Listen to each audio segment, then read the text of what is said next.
I think that partnering with somebody who is experienced is very important. I think that you can learn a lot from partnering with somebody who knows what's going to happen.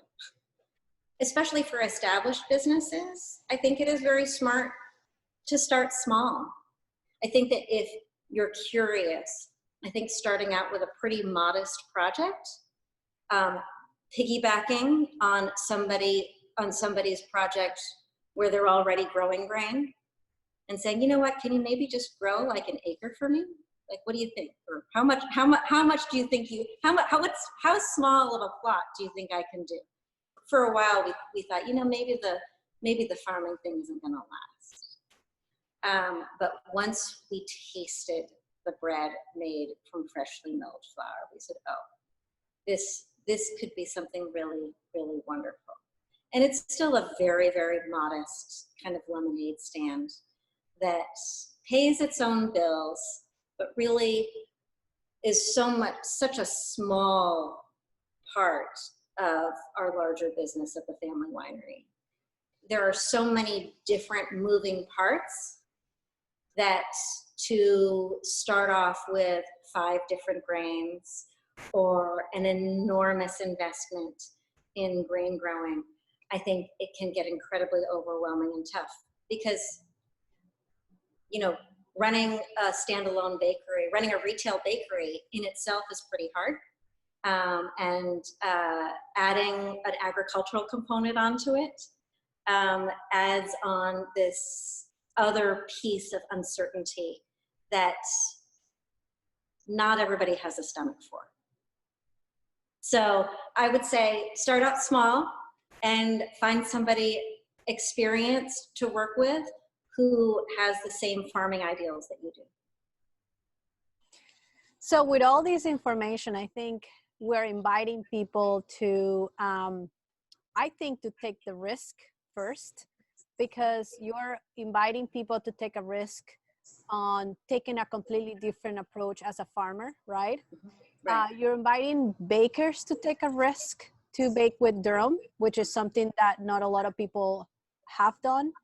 And then you're also inviting them to the customers to take that, in a way, risk to be surprised by testing something different.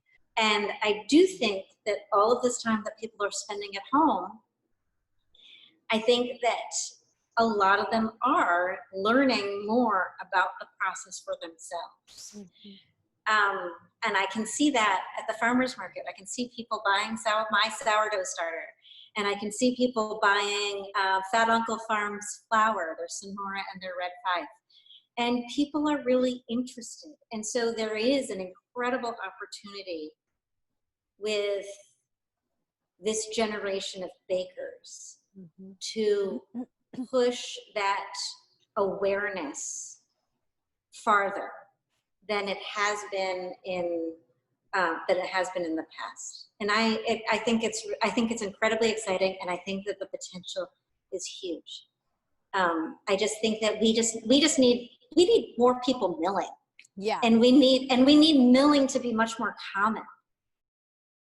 I'm also very lucky in the sense that here in Lompoc, 1, rent is relatively cheap, and 2, I already had some climate control is somewhat important in grain storage, but I already had very nice climate controlled and very secure storage for my grain because we had warehouses already for the case goods for the wines.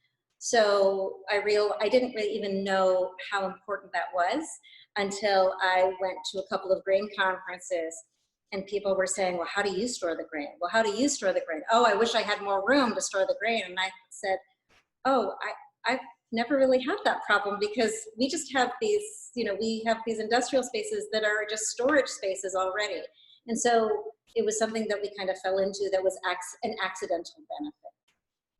In terms of storing, in terms of over vintaging or overlapping the harvest, there were actually a couple of years where we didn't grow any grain. It was that year where we had, it was actually, interestingly enough, it was one of the years where we had a bad drought, so it must have been 2014. We got actually a lot of grain, but we didn't, it was the durum. We got a lot of durum, but it was all that kind of drought-stressed durum. And we just used that because we were relatively cash poor at the time. And we had pallets and pallets of this durum. For a couple of years, we just worked our way through the durum. And I think that that is one thing that is very interesting about taking your raw material, taking what you've grown, and being able to turn it into something, some value-added product, is that with grain, we can store it. You know, we can store it for a long time. And some people say, well, you know, you shouldn't store grain for more than a year. I said, you know, maybe in terms for consistency, if you want to make sure that the end user is going to be able to depend on the product. But because I'm the one who's transforming the product, if I notice any difference in my grain, I just adjust my process.